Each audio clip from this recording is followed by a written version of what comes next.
So I had a very huge epiphany today when I went back from the beach. And this is something about my egos, and I don't know people ego in general and how I feel about it. And that ego is not too huge, not too many things, but just your face. And it is complicated at first, but it comes to the idea of my friend's sister talking about when she was peeing, but nobody see her face and nobody know her identity. She doesn't feel ashamed of it, even though she is peeing in the public. And I was like, well, it makes sense because when they don't see our faces, I think we are permitted by ourselves to do mostly everything.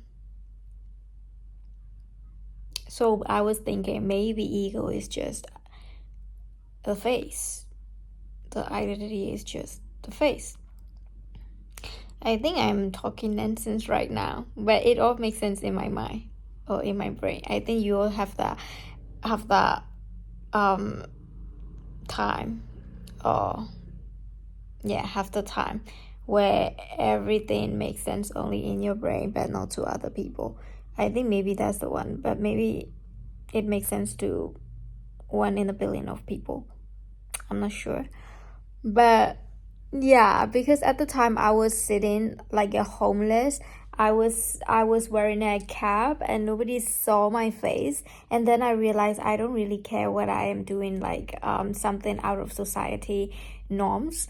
I was just sitting like a homeless. I don't care. I don't fucking care.